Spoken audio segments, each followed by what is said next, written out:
What's up guys, Boss here, and in today's video I'm going to be showing you guys the game that got me to #1 in the world again. So if you guys didn't know, 2 weeks ago I got to #1 with Electro Giant and I uploaded a video on that, but that was really early in the season. Now we're getting towards the end of the season, 11 days left, and keep in mind this was a 35-day season also.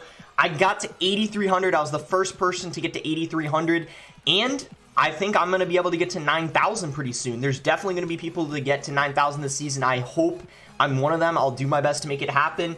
And yeah, I'm going to show you guys some replays of the games that got me to first. I have 4 lined up here, and then maybe after these 4 are done, I might show one bonus one.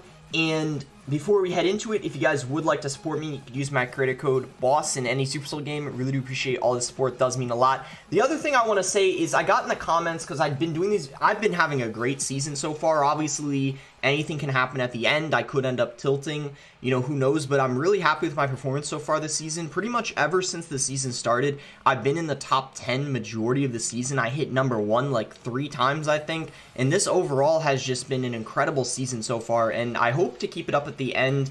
And even if I do end up tilting and not getting the best finish, I'll remember that I had a good performance this season, and I'm just overall like pretty proud about it, and I'm just hoping I can keep it up.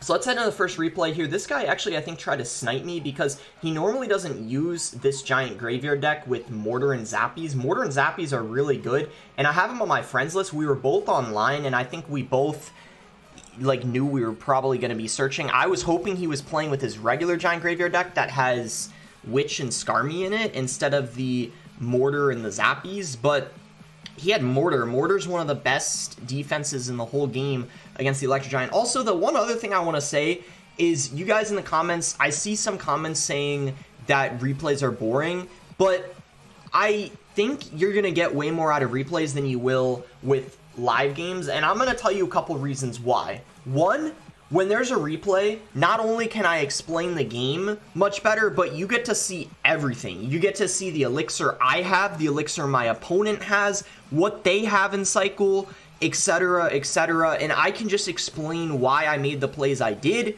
And when I'm playing live games, chances are I'm not going to play them very well if I'm top 10 and I'm having to commentate at the same time. So part of the reason I've been able to be top 10 this whole season is because I'm not playing on stream. I'm playing off stream, and I'm not recording while I'm playing the live games, and that's allowing me to play to the best of my ability. So I honestly think that's the way to go. If there's some people who don't like the replays as much, that's a sacrifice I gotta make, but just remember, you're gonna learn more. If you actually want to get better at this game, you want to get good with RG and Electro Giant, the videos I've been making, you know, the last couple weeks frequently because I've been high up with them, then just trust me, the replays are going to be how you want to improve at the game. If that's your goal, that's what I would recommend, but you guys, of course, are free to your own opinion. So I see the Mortar, and I'm like, oh my god, what? Did this guy, like, switch his deck or whatever? Because, again, he doesn't ever run this variant of Giant Graveyard with the Mortar and the Zappies. Zappies are just so good against the Inferno Drag. Lightning doesn't do good against them because even if you hit all 3, that's a 6-for-4 trade. Mortar doesn't die to Lightning right away. Mortar is just a great distraction. I cry here because this was like a horrible start. I even give him the well played into the game because I knew he made some, you know, subs in his deck to, you know, do better against mine. I think this was the graveyard, though, that cost him the game. This was really bad that he went for a graveyard and Inferno Drag here, committing all of his elixir, and this counter push was massive. I don't know why he did that. I think he should have been more passive in this situation because this was ultimately what allowed me to win the game. He has to go for a giant here on defense. I E-giant in the back, and look at this elixir lead we have right now. We have more on the board, and a whole E-giant, a Mother Witch, and we were up elixir. He goes for the Mortar. Look at this. I just lightning it, get such good value there. And yeah, ultimately what cost him this game, as I mentioned, was him going so aggressive for absolutely no reason. I don't know why he decided to go for a Inferno Drag graveyard push out of nowhere, and then I was able to counter push, get all that damage. He had that huge lead early on. I would have, if he, well, I would have liked to see him, as in if he was making the right play more passively. So he went all out there and kind of lost because of that. So we end up picking up the win there versus Jorge Luis, who is an incredible graveyard player. If you guys didn't know, he finished #1 in the world on one of his accounts. I don't know on this account what his best finish is, 6th, 35th last season, but then I think he pushed an account about a year ago. He finished #1. I know that because that was the season where I almost finished #2 and I tilted. So I remember that season very well. That's how I know he has a #1 finish. And then Oyasu, my man Oyasu. Oh my gosh. Every single time I'm doing replay videos, he always happens to be one of the people I play against. Oh my god. Poor Oyasu, am I right? Because I think the last time I did one with RG, he was in the replays. When I did the #1 with EGIANT 2 weeks ago, he was in the replays. And here's Oyasu again. Like, what is happening? So he's using RG cycle. I didn't know what he was using because Oyasu runs a lot of different cycle decks. Sometimes he uses 2.6, sometimes he uses drill cycle, and in this case he's using RG cycle, which I think is 3.0 average elixir cost because he's got the skeletons, he's got the fire spirit, makes his cycle incredibly quick. He doesn't even have a Dark Prince or E-Barb, so his only DPS is really the Mega Minion and I guess the Fisherman just to kite away the E-Giant, but that's really all he's got. So overall, going to be a tough matchup for him because he doesn't even have a Reset to the Inferno Drag. Like, he has Fire Spirit instead of Electro Spirit, and he's got no Lightning because he's got the Fireball. So overall, I'm liking this matchup here. Obviously, in single elixir, we can't do too much. We do have to play this passively because our cycle is going to be much slower than his. So you see we go for a nice Inferno Drag cage there. RG does get one shot, but honestly, I'm not really too concerned about that because early on, pretty much as long as we don't lose any more than like a third of our tower, I feel like we're in a pretty good situation because when I get in double elixir and I start going for my E-Giants, I know there's not very much he can do to defend. So he goes for a Mega Minion here, I go Bomber, and then I decide to play an E-Giant here when he cycles his Mother Witch. Why? Because even though it's single elixir, this E-Giant is going to get me a lot of value, and I already have the Bomber down, which is not a huge support. I mean, it's not too threatening, but it's still something down, and I know that this E-Giant is going to force him to play something because, first of all, it's already going to get value against this Mega Minion here. It's going to protect the Bomber, right? And then Bomber, E-Giant coming in. And then he doesn't have the Fisherman in cycle, so he's forced to cycle a Log. And then he plays the Fisherman, so the Log kind of gets wasted. And look at this Fire Spirit. I just want you guys to watch this. He played the Fire Spirit hoping it would kill the Bomber, right? And look at what happens. Fire Spirit, whoop! Look at that. And you might be thinking, why did that matter too much? Well, the Bomber was able to kill the Mother Witch because of that. So because of something stupid that happened, we were able to capitalize off of that. And that was just honestly pure luck. If that didn't happen, though, I don't think it would have mattered too much because the Mother Witch, I feel like we would have been able to defend relatively easy, especially considering he doesn't really have any damage in the right lane. So even ignoring it probably would have been okay, but it was at least cool to watch and unfortunate for him, right? So Mother Witch gets cycled.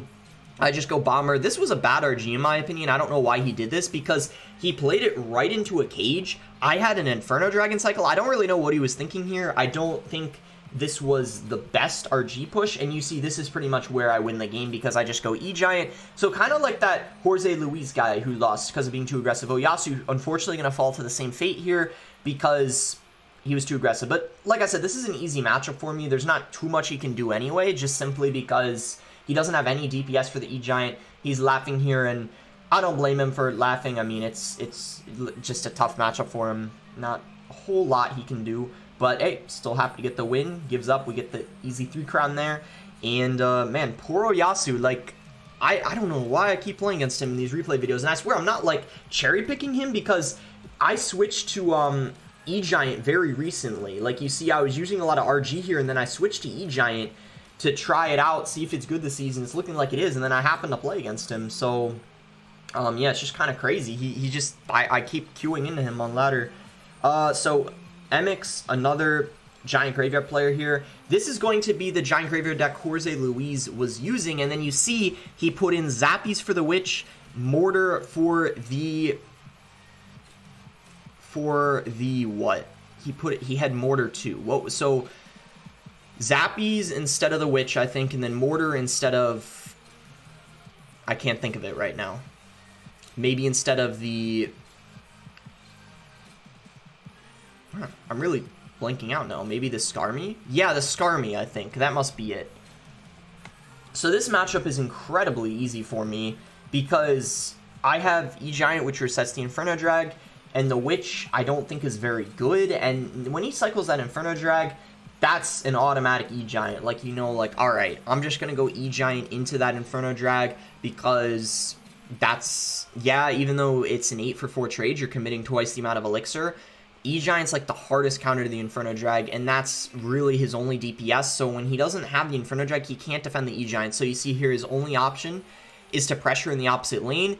And the only problem with this is I have my Inferno Dragon cycle, right? And his only thing he can do is reset it with a Fireball. But the problem for him there is now he has nothing for the Electro Giant, and I'm easily able to defend this. He's forced to go Dark Prince, but now he's got no elixir for the Electro Giant. And at the same time, I can also stop this Dark Prince here because I have my own Dark Prince. So he's just in an incredibly horrible situation right now. And he goes for the Inferno Drag, so he doesn't get 3-crowned, but just a bad situation. I mean, we're gonna, you know, force the Skarmy out of him here. We're up an elixir.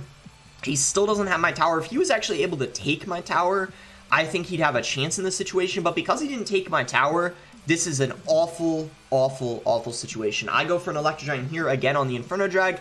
It's not in cycle now. He can't do anything. Even though I don't have my Tornado in cycle to pull the Inferno Drag into the circle, it doesn't matter because he doesn't have it in cycle. So I just Lightning the Witch, and that's it. Like, look at his cycle. Spells, Giant Graveyard. He can't do squat against that E-Giant. He can't do anything.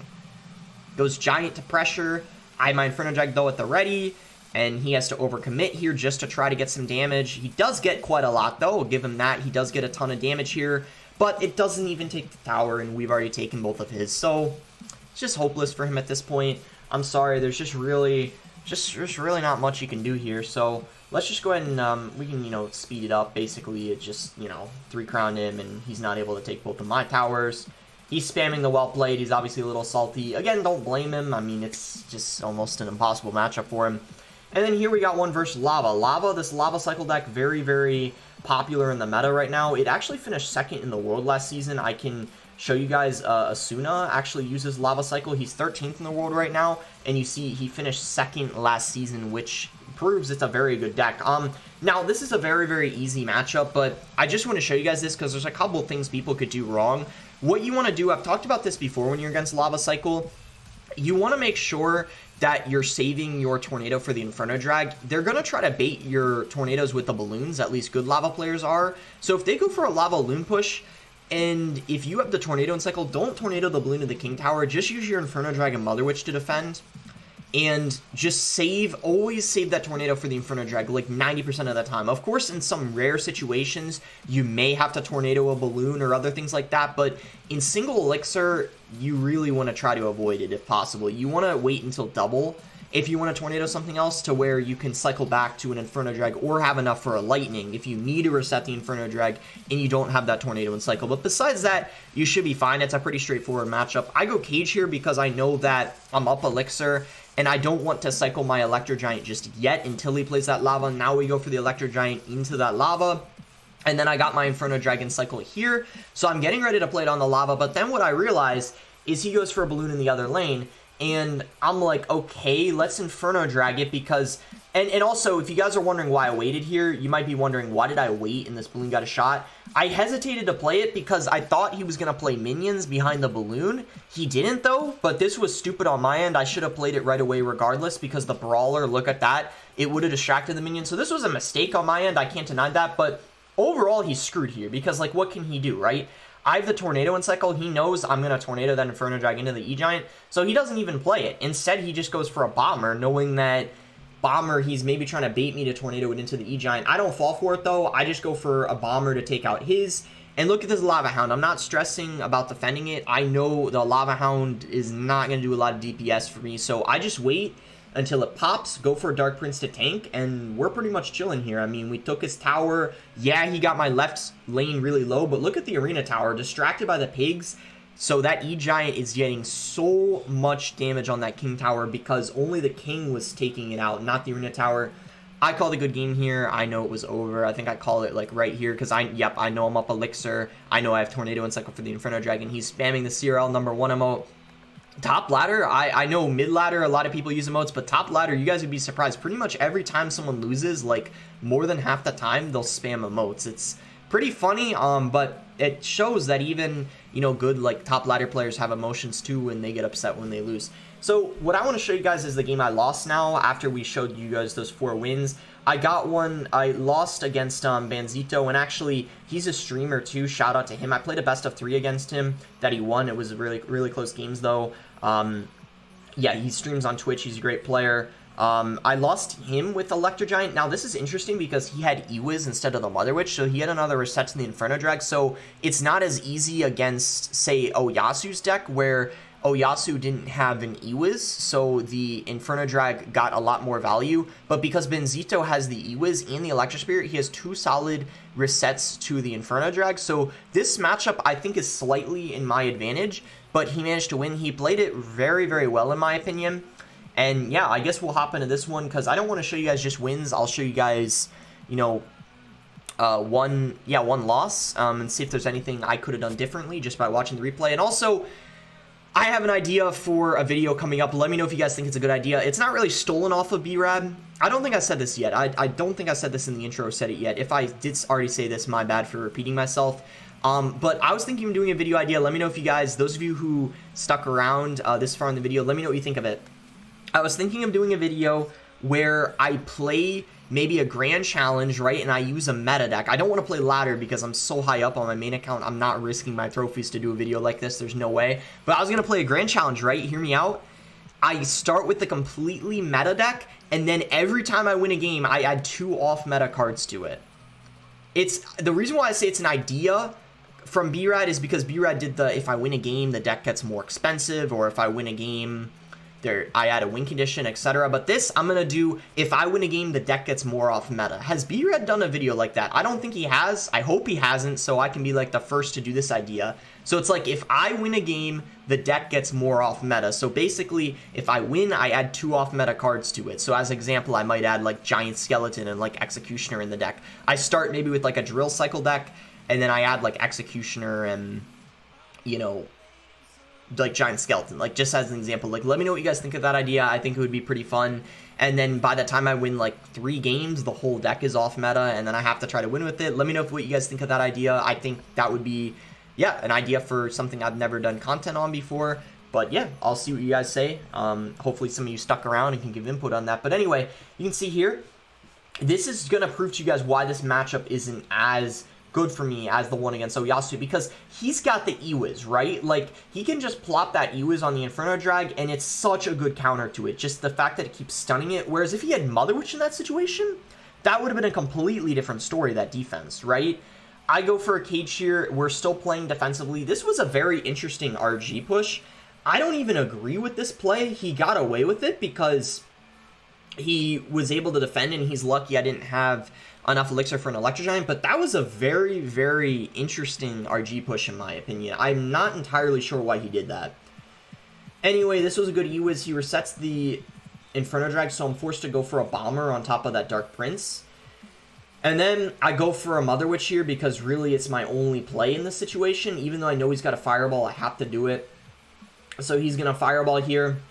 And what I'm thinking, if I had to redo this match, what I might have done differently is maybe I would have played more Lightnings on the Fisherman's, but the only problem is he was spacing out the Fisherman's really nicely. Every time he played a Fisherman, I couldn't Lightning anything else, which I think is the primary reason why he was able to defend. And don't get me wrong, he played this like pretty much perfectly, so I can't complain too much about this loss, but it just goes to show why it's much harder when he has the Ewiz, because resetting the Inferno Drag, Electro Spirit 2, another reset to it, and it's really hard for me to, I feel like, get an E-Giant through if he doesn't misplay his Fisherman, or if he accidentally plays one of his support cards too close. Because if he had a Fisherman down and I could Lightning maybe like a Mega Minion and an Ewiz at the same time, then he'd be screwed, obviously, right? And I'd be able to break through.